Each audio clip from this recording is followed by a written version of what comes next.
Assalamualaikum warahmatullahi wabarakatuh. Bismillahirrahmanirrahim. Alhamdulillahi rabbil alamin. Wa afdalus salati wa atammu taslimi ala sayyidina Muhammadin wa ala alihi wa sahbihi ajma'in.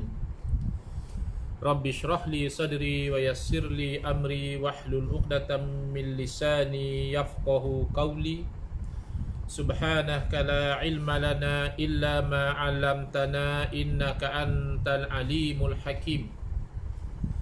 Allahumma akhrijna min zulumatil wahmi wa akrimna binuril fahmi waftah alaina bima'rifatil ilmi wa sahhil akhlaqana bil hilm waj'alna mimman yastami'una al-qawla fayattabi'una ahsanah. Allahumma ati nufusana taqwaha wa zakkiha anta khairu man zakkaha anta waliyuha wa maulaha. Allahumma arinal haqqa haqqan warzuqna ittiba'ah wa arinal batila batilan warzuqna ijtinabah. Allahumma anfa'na bima 'allamtana wa 'allimna ma yanfa'una wa zidna ilman wa huda. Amma ba'd. Alhamdulillah muslimin muslimat yang saya hormati, yang mengikuti kuliah secara online melalui FB Live dalam siri yang dianjurkan oleh NGO Ahlus Sunnah wal Jamaah Research Group yang dikenali sebagai ARG, iaitu masih lagi dalam rangka kita sama-sama membaca, memahami dan mengambil manfaat dari isi kitab Aqidah Ahli Sunnah wal Jamaah penjelasan sifat 50 yang disusun oleh guru saya Al-Fadil Idrus Romli hafizahullah wa nafa'ana bihi wa bi'ulumihi fid daraini amin. Alhamdulillah, malam ini kita sampai ke muka surat 106 masih lagi menghuraikan sifat wajib bagi Allah yang keenam, iaitu wahdaniyah. Sebagaimana yang kita sebut dalam kuliah-kuliah yang lalu, sifat yang wajib bagi Allah berarti sifat yang mesti ada pada Allah Ta'ala. Akal yang sihat tidak boleh menerima tidak ada sifat itu pada Allah, iaitu sifat esa. Wahdaniyah diterjemahkan sebagai esa.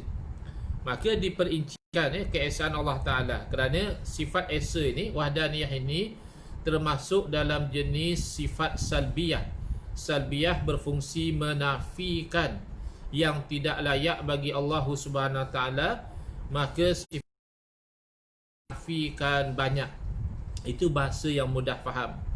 Menafikan banyak ataupun berapa. Bila kata berapa, maknanya lebih pada satu, ya.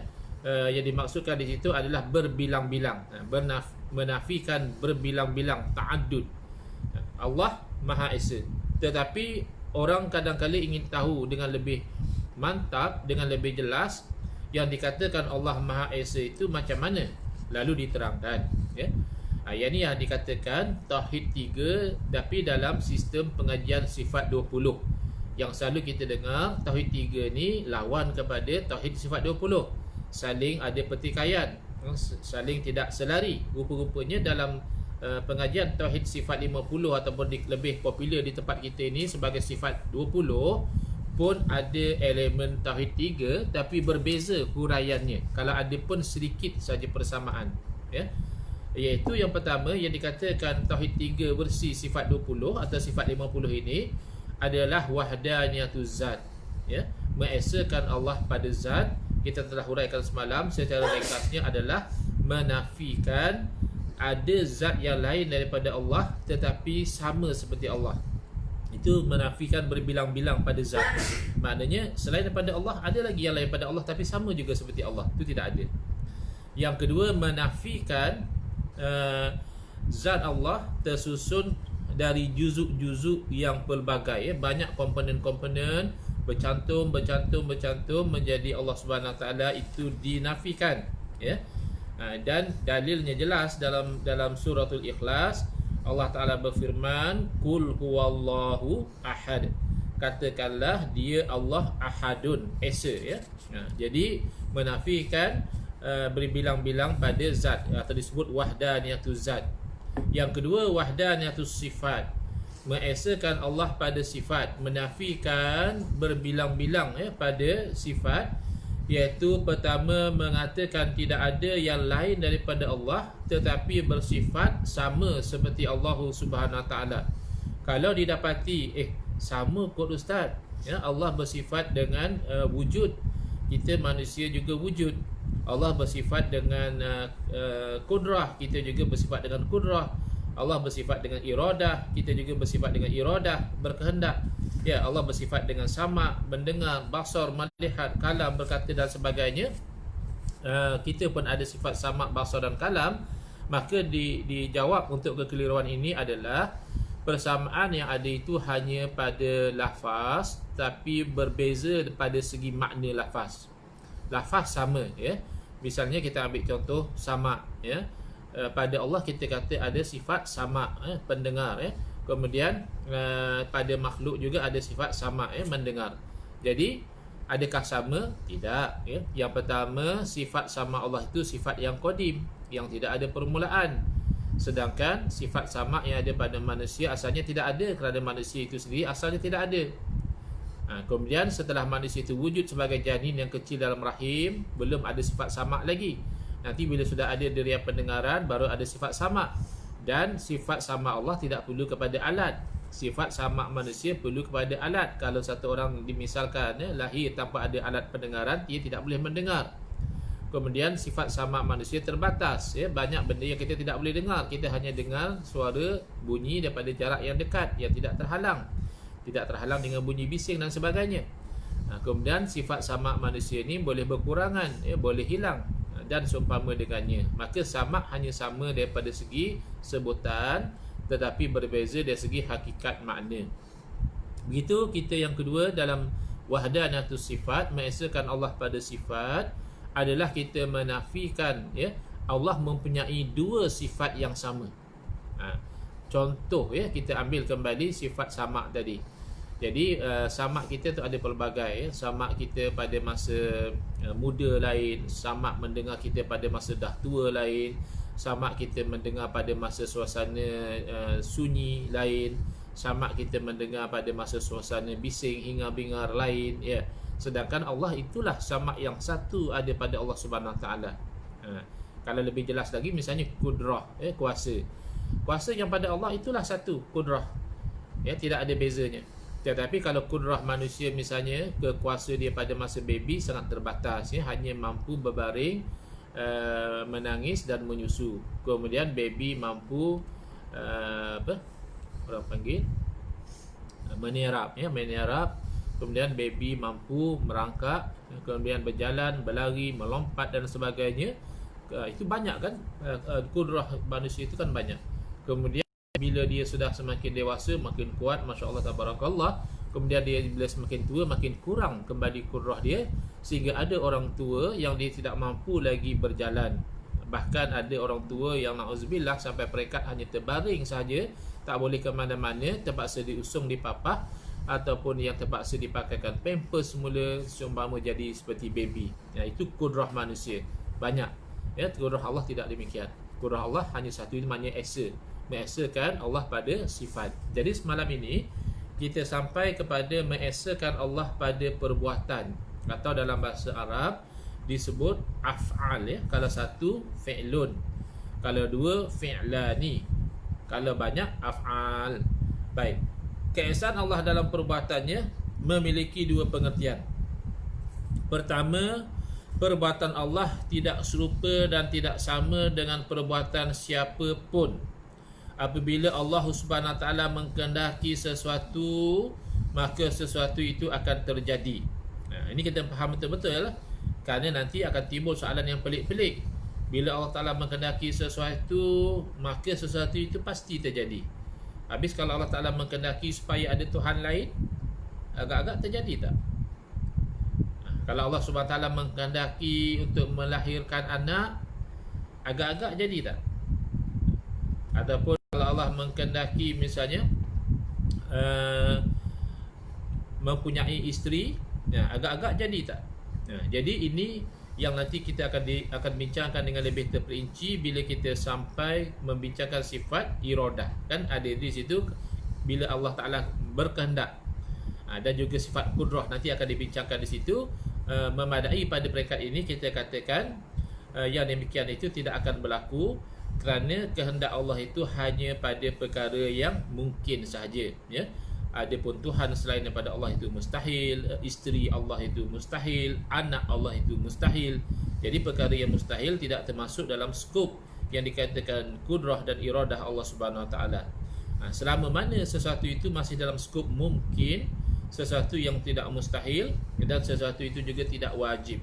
Mustahil kita dah sebut tadi, Tuhan selain daripada Allah mustahil, anak Allah mustahil, isteri Allah mustahil. Tapi apakah yang wajib? Yang wajib itu Allah. Zat Allah itu wajibul wujud, dan segala sifat-sifat Allah itu yang wajib. Jadi tidak timbullah Allah menciptakan zatnya sendiri ataupun Allah menciptakan sifatnya, kerana zat dan sifat Allah tu wajib saja terkeluar daripada skop kudrah dan iradah. Itu kita sudah sikit sebanyak memberi gambaran tentang apa yang kita akan bincangkan bila sampai kepada perbincangan kudrah dan iradah. Cuma kaitannya di sini kod-kod ada orang terbayang, begitu. Apabila Allah mengkehendaki sesuatu, maka sesuatu itu akan terjadi. Kod dia terbayang. Kalau Allah nak melahirkan anak, terjadi ke tidak? Maka kita terangkan itu tidak. Kerana itu terkeluar daripada skop kehendak Allah Ta'ala. Berbeza dengan manusia, apabila melakukan sesuatu memerlukan banyak sarana dan alat bantu. Manusia kalau nak jadikan sesuatu, macam-macam dia kena lakukan. Macam kita lihat dalam dunia politik di tanah air kita misalnya, satu orang yang nak jadi Perdana Menteri, macam-macam dia nak kena lakukan. Nak kena berkempen, nak kena cari penyokong, nak kena buat usul undi tak percaya, nak kena buat usul undi percaya, macam-macam, ialah macam-macam cara untuk dia tu mendapat sesuatu yang dia nak. Kerana apa? Kerana makhluk, dia terpaksa ada sarana, ada alat bantu, dan sebagainya. Tapi Allah Subhanahu Wa Taala bila berkehendak sesuatu, dalam surah Yasin, innama amruhu idza arada syai'an ay yaqula lahu kun fayakun. Innama amruhu idza arada syai'a, sesungguhnya keadaan Allah Ta'ala itu apabila dia mengkehendaki sesuatu, ay yaqula lahu kun fayakun. Memadailah Allah mengatakan jadi, maka jadilah apa yang dikehendaki oleh Allah Subhanahu Wa Taala. Jadi ayat-ayat atas menunjukkan bahawa perbuatan Allah tidak serupa dan tidak sama dengan perbuatan makhluk. Ini daripada satu sudut. Nanti kita lihat sebenarnya ada persamaan dengan salah satu elemen Tauhid 3, iaitu Tauhid 3 versi Syekh Ibn Taimiyah yang disebut sebagai Tauhid Rububiyah.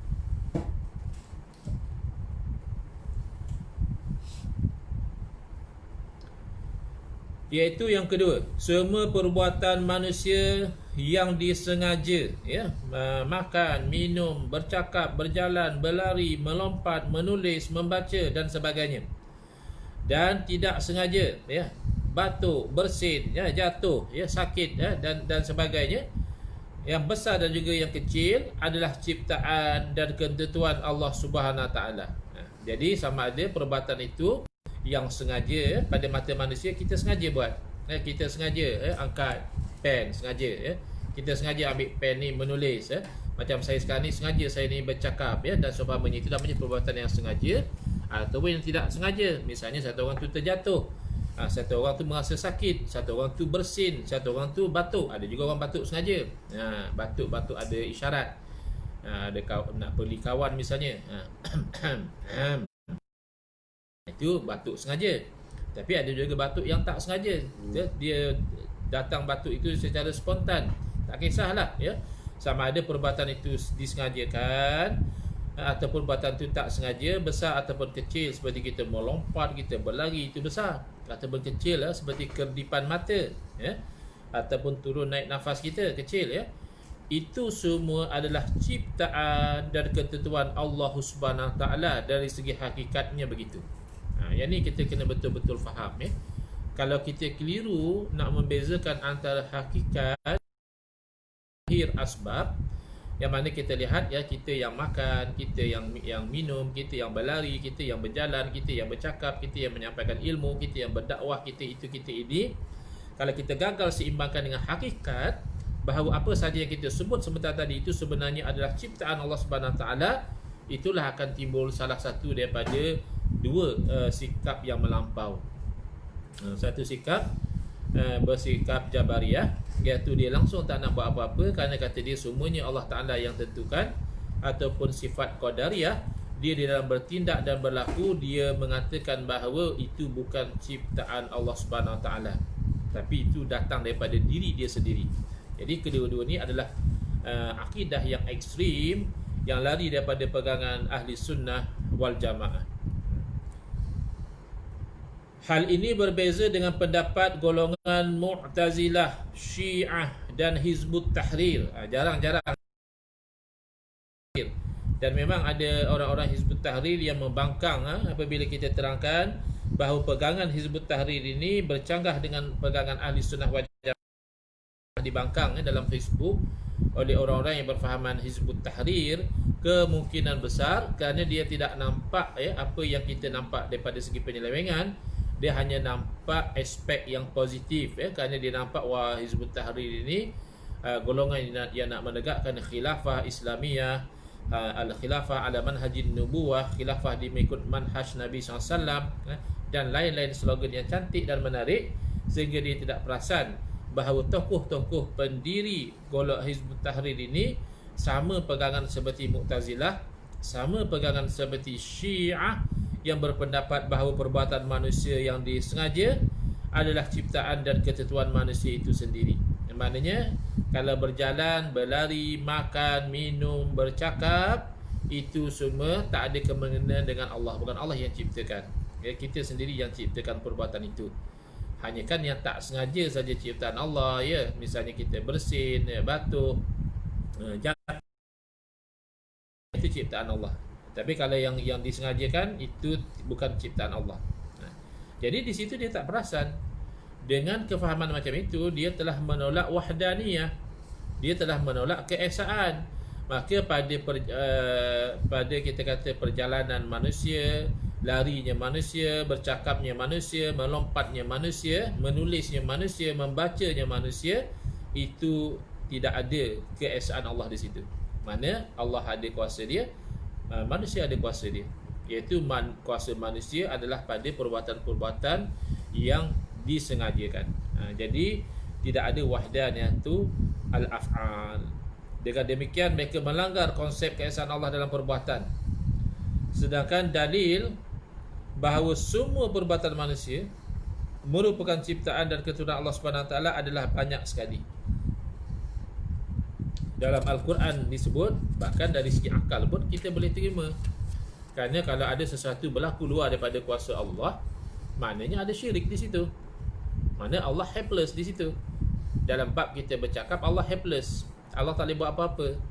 Dalam bab kita berlari, berjalan, melompat, membaca, menulis, Allah helpless. Allah tak boleh buat apa-apa. Jadi itu kan sudah satu sifat kekurangan pada Allah Subhanahu Wa Taala. Jadi firman Allah Taala, inna kulla syai'in khalaqnahu biqadar. Surah Al-Qamar ayat 49. Inna kulla syai'in khalaqnahu biqadar. Sesungguhnya kami menciptakan segala sesuatu itu ada ukurannya, ada qadar. Jadi setiap sesuatu itu Allah yang menciptakan. Bahkan dalam ayat yang lain Allah berfirman, wallahu khalaqakum wa ma ta'malun. Dan Allah Ta'ala yang menciptakan kamu. Kita adalah makhluk Allah Subhanahu Wa Ta'ala. Wa ma ta'malun. Dan apa-apa sahaja yang kamu lakukan, apa sahaja yang disengajakan, tak disengajakan, yang kamu lakukan dengan nas Al-Quran yang jelas, itu adalah ciptaan makhluk Allah Subhanahu Wa Ta'ala. Dengan erti kata lain, kita ini adalah makhluk Allah, perbuatan kita juga adalah makhluk Allah. Itu menafikan wahdaniyah fil af'al. Dalam ayat di atas, inna kulla syai'in khalaqnahu biqadar, ya, ayat tersebut mengkhabarkan bahawa semua yang diciptakan adalah sesuai dengan apa yang telah ditentukan sebelum diciptakan. Maka penciptaan itu berjalan sesuai dengan apa yang telah ditentukan oleh Allah Subhanahu Wa Taala. Ketentuan juga berjalan sesuai dengan apa yang diketahui oleh Allah Subhanahu Wa Taala. Penafsiran tersebut sesuai dengan hadis berikut. Ini cantik, ya, orang yang memahami uslub Al-Quran dan hadis, dia tidak akan jadi tanakut, ya, tidak akan jadi kontradiktori antara satu dan lain. Yang jadi masalah di zaman kita, orang jumpa satu hadis, mentang-mentang hadis yang sahih, terus ditafsirkan sesuka hati dia, tanpa dia perasan bahawa para ulama sebelum daripada itu telah berjumpa dengan hadis yang sama, tetapi para ulama menafsirkan dengan cara yang jelas berbeza dengan cara dia memahami hadis, kerana para ulama menyuluh hadis yang tersebut dengan ayat suci Al-Quran, menyuluh hadis yang tersebut dengan hadis-hadis yang lain, kerana satu hadis menerangkan makna ayat suci Al-Quran, dan juga satu hadis menerangkan makna hadis yang lain. Jadi di sini ayat Al-Quran yang tadi dijelaskan lagi maknanya oleh hadis Nabi SAW, hadis sahih riwayat Imam Muslim rahimahullah taala.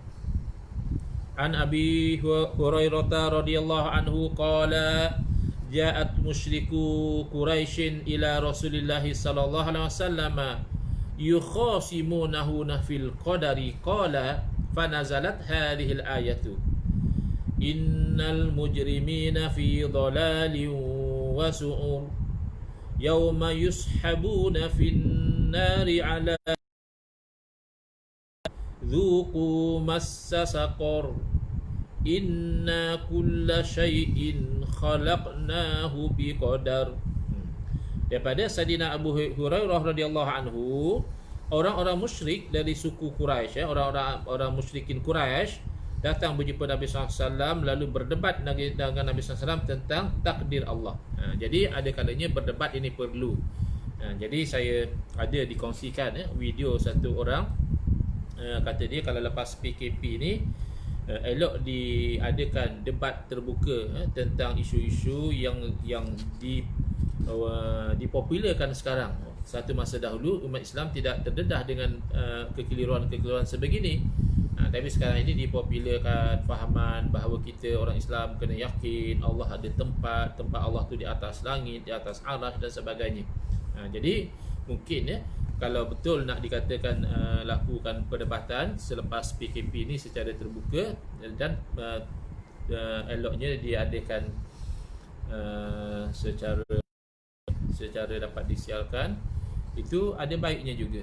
Kerana kalau tidak demikian, kezahiran kadang-kadang terhalang dengan sebab-sebab percakapan-percakapan yang seolahnya menunjukkan kebenaran tetapi menutup kebatilan yang ada di sebalik percakapan tersebut. Jadi kalau ada kebaikan yang boleh kita harapkan daripada anjuran debat tersebut, itu insya-Allah, ya, kita boleh usahakan supaya jadi. Kerana para nabi juga berdebat di dalam menyampaikan dakwah, para ulama juga berdebat di dalam menyampaikan dakwah. Cuma wajadilhum billati hiya ahsan, hendaklah kamu debati mereka dengan yang lebih elok. Bukan debat untuk saling mengaibkan atau saling nak menunjuk dia lebih hebat, lebih pandai, lebih mantap dan sebagainya. Itu sia-sia, ya, tidak tercapai, ya, maksud daripada debat yang ingin dijalankan. Jadi kena, orang yang terlibat tu kena jujurlah. Kalau ada mainan, kita katakan cuba menjatuhkan dengan isu-isu peribadi, cuba mengaibkan, itu sudah lari daripada tujuan debat. Kita fokus apa tajuk yang nak dibincangkan, ya. Kalau memang tajuknya itu akidah yang sebenar, adakah berkeyakinan bahawa Allah wujud tanpa bertempat, ataupun Allah itu wujud tapi ada pada satu tempat, itu yang nak diperbincangkan, maka fokus di situ dan serta kalam para alim ulama supaya umat mendapat penjelasan dan tidak berada di dalam kekeliruan. Kerana kalau tidak didebati sebaiknya, mungkin, ya, kita sentiasa berada di dalam keadaan yang keliru dalam isu-isu yang sebegini. Baik. Jadi Nabi SAW didebati oleh orang musyrikin dalam masalah takdir. Lalu ketika Nabi SAW didebati oleh orang-orang musyrikin, turunlah ayat suci Al-Quran yang menerangkan tentang takdir. Innal mujrimina fi dhalalin wa su'ur. Sesungguhnya orang-orang mujrim, orang-orang yang jahat, yang berdosa, berada di dalam kesesatan di dunia, wa su'ur, dan dalam neraka di hari akhirat. Yauma yushabuna fin nari ala wujuhihim. Hari akhirat itu hari yang mereka diseret ke neraka di atas muka mereka. Na'udzubillah min zalik. Bayangkan kita kalau diseret pun dah sakit, apatah lagi kalau muka duduk di bawah. Na'udzubillah. Kemudian dikatakan kepada mereka, zuqu massa saqar, rasakanlah sentuhan api neraka saqar. Kemudian ini yang relevan dengan wahdaniyatul af'al, inna kulla syai'in khalaqnahu biqadar. Sesungguhnya kami menciptakan segala sesuatu itu ada ukurannya. Jadi dari segi hakikat, yang melakukan kejahatan itu sudah ada ketentuannya, makanya mereka itu nanti akan dimasukkan ke dalam neraka di atas perbuatan-perbuatan yang mereka lakukan itu, dosa-dosa itu. Dan orang-orang yang melakukan kebaikan juga telah ada ketentuannya, dan mereka juga akan dimasukkan ke dalam syurga dengan rahmat limpah kurnia daripada Allah Subhanahu Wa Taala. Baik. Dalam hadis yang lain juga dijelaskan, an Abdullah bin Amr radhiyallahu anhu qala Rasulullah sallallahu alaihi wasallam, farallahu minal maqadiri wa umurid dunya qabla an yakhluqas samawati wal ard wa arshuhu 'alal ma'i bi khamsina. Ini juga hadis yang sahih riwayat Imam Muslim rahimahullah taala. Daripada Abdullah bin Ammar radhiyallahu anhu bahawa Nabi SAW bersabda, ya, telah selesai Allah Taala menetapkan takdir dalam pelbagai ketentuan. Dan urusan dunia ni 50,000 tahun sebelum diciptakan langit dan bumi, dan pada ketika itu Arash berada di atas air. Jadi maknanya, ya, takdir Allah ni dah selesai dah. Cuma kita tak tahu. Kita manusia tak tahu. Jadi bila kita manusia tak tahu, kita tidak akan berhujah dengan benda yang kita tak tahu. Ini kadang-kadang orang salah bersikap, ya. Bila dia tak, ya, kita tanya dia, kita dakwah dia, bawa semayang lah bang, ya, abang puasa tu dah bagus dah, tapi semayang pula tinggal. Semayang lah. Dia tu nak buat macam mana Ustaz? Memang Allah dah takdirkan saya ni jenis tak semayang. Dia menyalahkan takdir. Jadi ini tak betul, ya. Kerana menyalahkan takdir itu, dia cuba berhujah dengan sesuatu yang dia tak tahu, ya. Takdir ini bila dah berlaku baru kita tahu. Itu pun kalau benda itu satu perkara yang maksiat, masih wajib kita menyesali. Misalnya orang yang tak semayang, tinggal semayang dengan sengaja, dia wajib menyesal dengan dosa yang dilakukan. Kerana kalau dia tidak menyesal, 2 kali dosa. Seolah-olah dia redha. Ar-ridha bil maksiyah, maksiyah. Redha dengan perkara maksiat itu satu maksiat yang lain. Jadi dia tidak boleh redha daripada sudut itu adalah satu maksiat. Dia hanya boleh redha daripada sudut benda itu telah berlaku, bermakna ada takdir daripada Allah Subhanahu Taala, maka dia pasrah itu sebagai takdir. Kan ada beza tu. Sebagai contoh, ya, pada tahun lepas ataupun tahun sebelumnya, saya tak ingat, tahun sebelumnya, tak silap saya di hujung tahun 2018, kan ada ahli bomba kita yang cuba nak memadamkan api di satu rusuhan, lalu beliau dipukul sehingga meninggal dunia, okay? Dan itu pun keputusan yang telah dibuat oleh mahkamah coroner, katanya kematian beliau itu disebabkan oleh pelakuan jenayah, ya. Sampai sekarang masih belum ditangkap, ya, pesalah tersebut, dan masih belum dibicarakan. Jadi ada pernah orang kata kita redha lah, kita redha lah dengan apa yang telah berlaku. Jadi kita kena faham betul-betul, ya. Bila ahli bomba yang berkenaan pergi memadamkan api, lalu dia dipukul, dan tak berapa lama selepas itu dah masuk hospital dan sebagainya, dia meninggal dunia, dah berlaku perkara tersebut, of course kita sebagai orang-orang beriman, kita yakin tanpa ada ragu-ragu itu sudah ada takdir, ketentuan daripada Allah Ta'ala. Tidak akan mungkin dia dipukul tanpa ada takdir daripada Allah Ta'ala, dan tidak akan mungkin dia meninggal akibat pukulan tersebut tanpa ada takdir daripada Allah Subhanahu Ta'ala. Melihat daripada sudut takdir itu, ya, kita redha dengan takdir Allah. Tetapi memukul orang sampai mati itu tidak akan satu kesalahan, tidak akan satu maksiat, bukan saja kesalahan daripada sudut undang-undang negara, bahkan daripada sudut undang-undang syariat juga itu satu dosa, itu satu jenayah. Maka melihat pada sudut memukul orang itu adalah satu jenayah, apatah lagi sampai membawa kepada kematian orang yang dipukul, maka kita tidak boleh redha dengan jenayah tersebut, tidak boleh redha dengan maksiat tersebut. Perlu dicari siapakah yang melakukan kesalahan itu, dan sekiranya dijumpa dan ditangkap, perlulah dibicarakan, dan sekiranya terbukti bersalah, maka perlulah dihukum dengan hukuman yang setimpal. Itu kan selari antara hakikat yakin dan redha dengan takdir Allah, dan antara syariat menilai sesuatu pada syariat itu bagaimana hukumnya. Kalau itu satu jenayah, maka perlu diambil tindakan. Jangan kita kata mentang-mentang redha dengan takdir Allah, maka kita membiar perkara yang haram, perkara yang jenayah, perkara yang maksiat berleluasa. Itu tidak betul. Itu konsep yang sudah pergi kepada Jabariyah. Jadi dah selesai. Jadi orang-orang yang berusaha sangat dia nak dapat pangkat, nak dapat jawatan dia, nak jadi Perdana Menteri dan sebagainya, dia kena ada tauhid ni, barulah tak jadi kelam kabut sangat, barulah tidak jadi kacau. Kadang-kadang suasana di Malaysia ni politik tak habis-habis, letih kita rakyat biasa yang tak ada apa-apa ni letih dengan politik yang tak habis-habis. Jadi politik lah, tetapi jangan sampai lupa kamu tidak ditakdirkan menjadi Perdana Menteri, macam mana kamu buat pun kamu tak akan jadi. Tapi kalau orang yang ditakdirkan dia jadi Perdana Menteri, dalam track record negara kita, wah Masya Allah, 2 kali jadi Perdana Menteri pada usia yang sudah lanjut, pada usia yang muda sekali jadi Perdana Menteri. Saya ingat masa itu saya baru form 1, dah jadi Perdana Menteri, lama sekali, 20 tahun lebih. Kemudian ketika saya sudah dewasa, sudah berusia, oh Masya Allah, jadi Perdana Menteri lagi sekali. Kenapa? Dari si hakikat sudah ada takdir di situ. Allahumma malikal mulki tu'til mulka man tasha' wa tanzi'ul mulka mimman tasha' wa tu'izzu man tasha' wa tudhillu man tasha' biyadikal khair innaka ala kulli syai'in qadir. Ya Allah yang memiliki kerajaan, tu'til mulka man tasha', engkau yang memberi kerajaan kepada siapa yang kau kehendaki. Itu hakikat dia. Sama ada orang itu baik ataupun jahat, adil ataupun zalim, bermakna ketika mana dia memegang kuasa itu, dia tidak akan lari daripada takdir Allah. Wa tanzi'ul mulka mimman tasha', dan engkau menyentap, menarik kekuasaan, kerajaan itu daripada siapa yang kau kehendaki. Jadi jangan terlampau bising sangatlah, kerajaan pintu belakang lah, tebuk atap lah dan sebagainya. Itu dari segi undang-undang tidak berlaku, kerana bila dilantik mengikut peraturan perlembagaan kita, tidak timbul isu kerajaan pintu belakang dan sebagainya. Tapi kalau kita suluh daripada isu takdir, itu kerajaan telah disentap daripada kamu.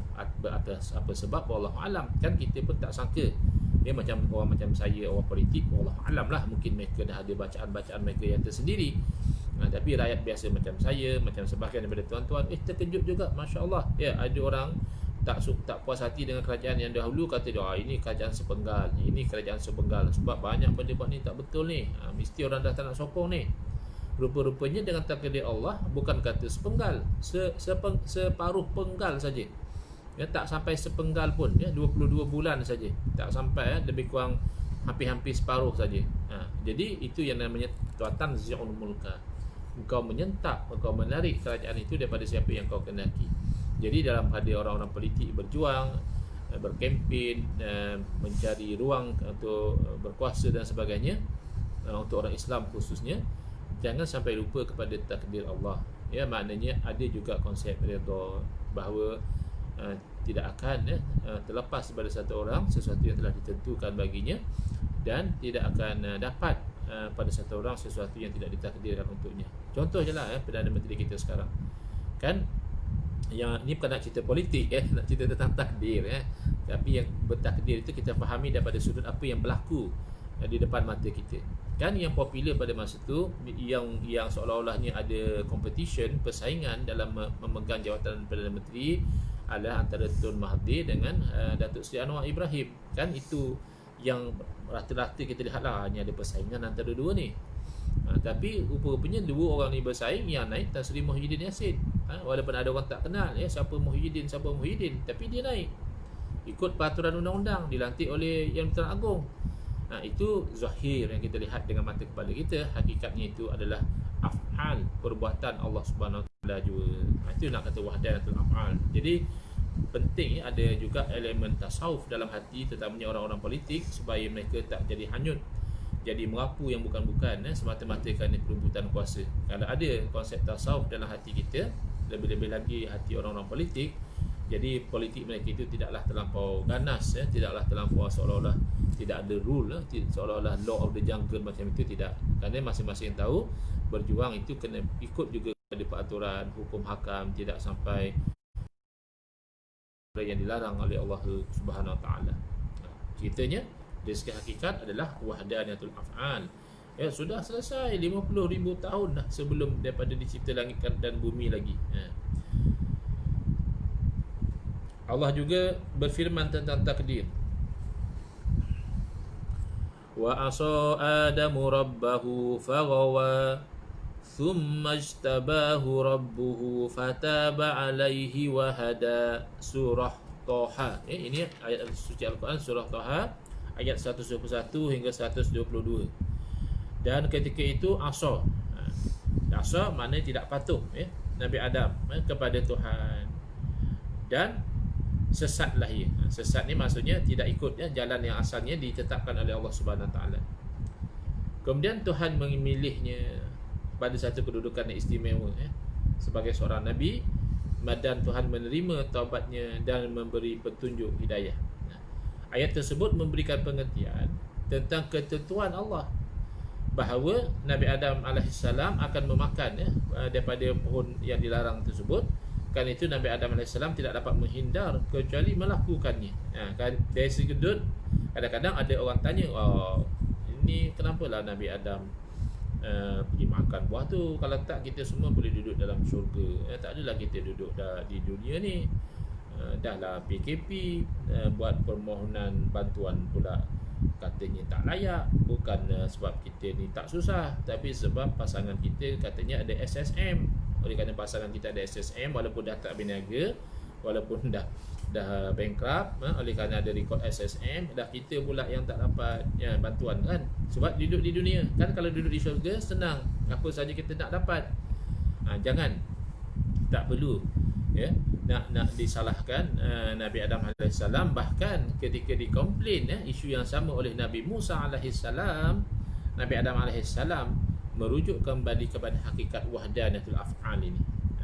Dalam kisah ini hadis sahih riwayat Imam Bukhari, Allah Ta'ala an Abi Hurairah radhiyallahu anhu an Nabi SAW qala ihtajja Adamu wa Musa faqala Musa ya Adamu anta abuna khayyabtana wa akhrajtana minal jannah faqala lahu Adam anta Musa alladhi istafaka Allahu bikalamihi wa khatta laka at-taurata biyadihi atalumuni ala amrin qaddarahu Allahu alayya qabla an yakhluqani bi 40 sanatan fahajja Adamu Musa.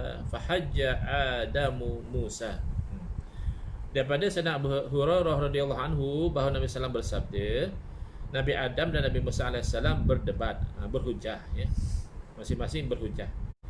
Nabi Musa berkata, hai Adam, engkau tu ayah kami. Bukanlah ayah dengan arti kata Nabi Musa anak Nabi Adam begitu. Maknanya ayah dari segi keturunannya bertemu kita pada Nabi Adam AS. Itu ayah masukkan di situ. Maka abu dalam bahasa Arab tak mestinya merujuk kepada bapa, boleh jadi merujuk kepada datuk moyang dan sebagainya. Atau even kadang-kadang bapa saudara juga dirujuk sebagai abu.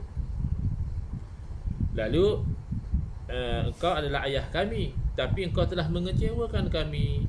Kenapa engkau mengeluarkan kami dari syurga? Lalu Nabi Adam AS berkata kepada Musa, benda ni dah jadi. Benda dah jadi, kita cerita balik tentang takdir. Lain orang Jabariyah tu, benda yang belum jadi pun dia menyalahkan takdir. Dia tak semayang, salahkan takdir. Dia tak puasa, salahkan takdir. Tapi kalau bab makan, tak ada pula dia nak ingat takdir. Kelang kabut cari makanan bila lapar. Tak mau pula dia kata Allah dah takdirkan dia lapar. Tapi berani dia kata Allah dah takdirkan dia tak semayang, Allah dah takdirkan dia berjudi, minum arak dan sebagainya. Tapi kita Nabi Adam AS ni cerita benda yang dah berlaku. Bila dah berlaku, confirm lah itu takdir daripada Allah SWT. Lalu Nabi Adam AS menjawab, kamu Musa, yang Allah telah memilih kamu dengan firman-Nya. Sehingga disebut Nabi Musa ni kalimullah, orang yang Allah bercakap dengan dia. Dan Allah menuliskan kitab Taurat itu dengan tangannya. Berarti yang ini juga akan berlaku perbezaan dalam memahami. Adapun menisbatkan yadullah itu tidak ada perbalahan antara ahli sunnah wal jamaah dengan golongan musyabbihah, sama-sama menisbatkan yadullah. Tapi apakah makna yadullah? Adakah maknanya itu kita serah pada Allah Ta'ala, ataupun kita nak meletakkan makna tangan tangan cuma tak sama dengan tangan makhluk? Itu ada perbincangannya nanti.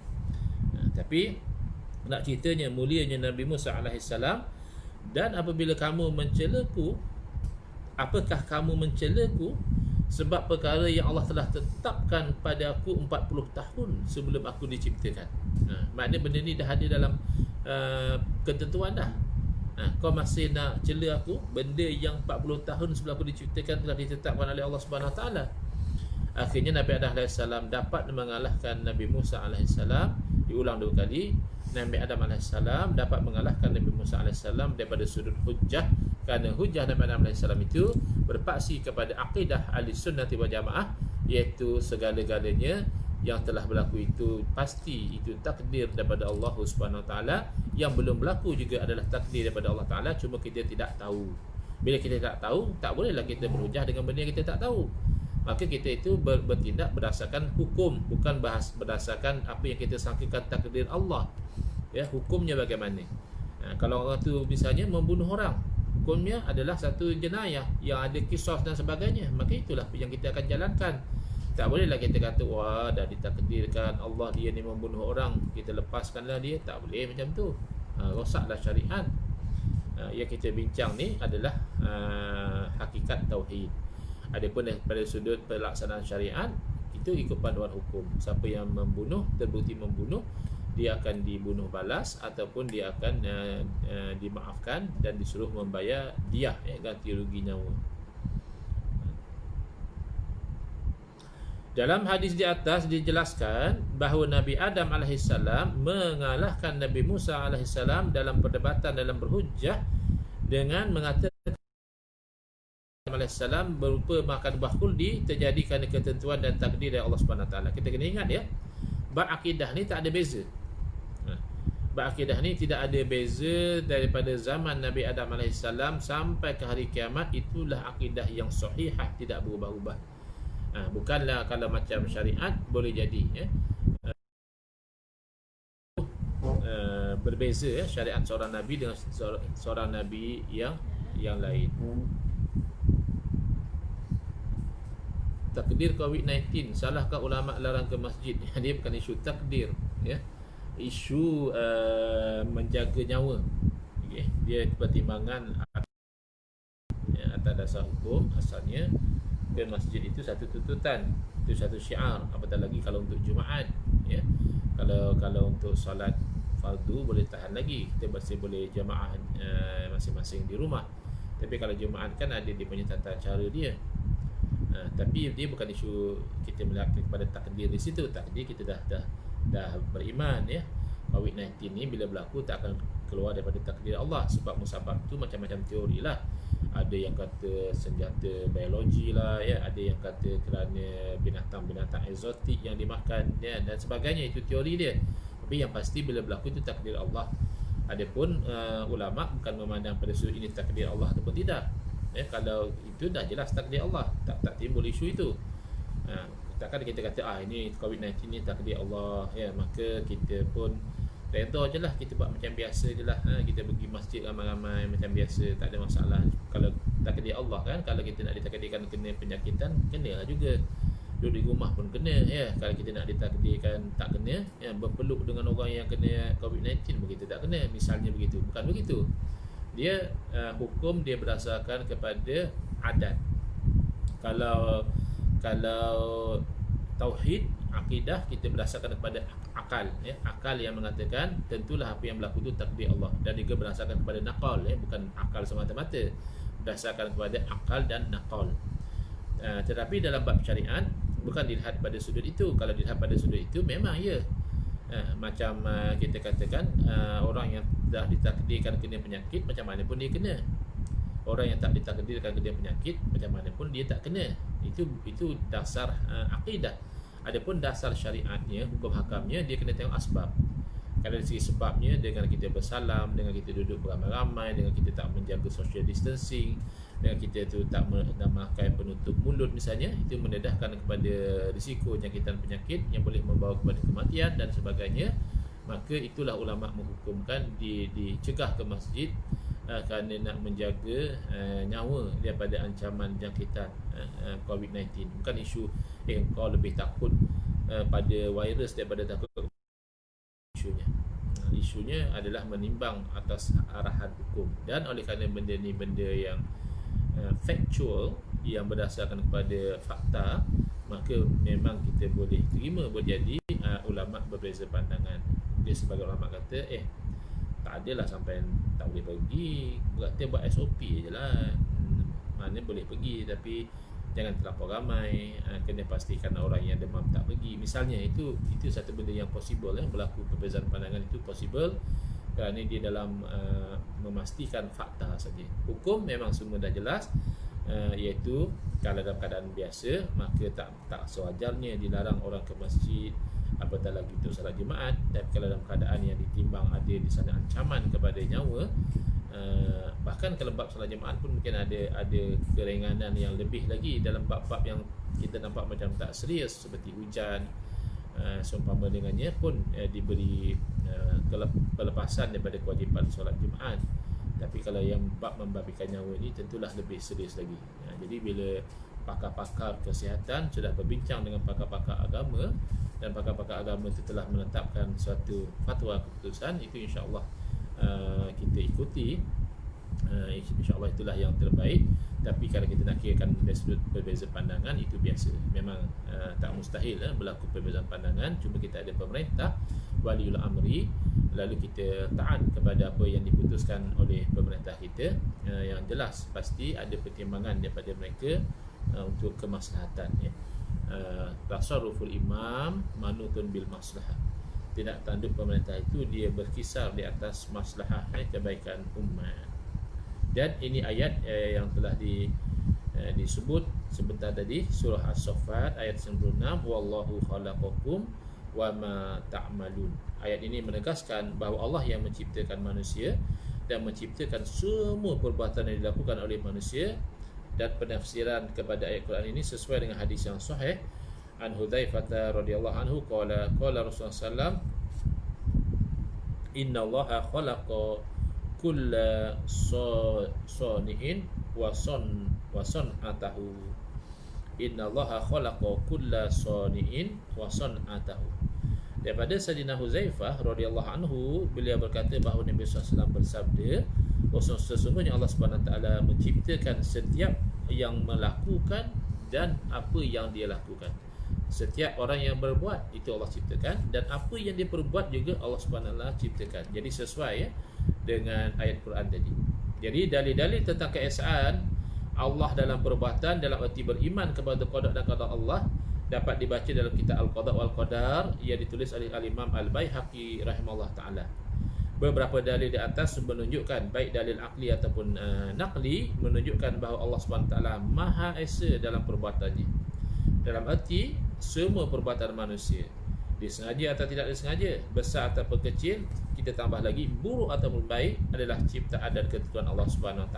Jadi ini beza kita dengan golongan Qadariyah juga Mu'tazilah yang menafikan takdir Allah dalam perbuatan manusia. Kalau Qadariyah menafikan secara total, kalau Mu'tazilah ada perinciannya, dia menafikan takdir Allah pada perbuatan manusia yang tidak bagus, yang tidak baik, ataupun yang berbentuk disengajakan.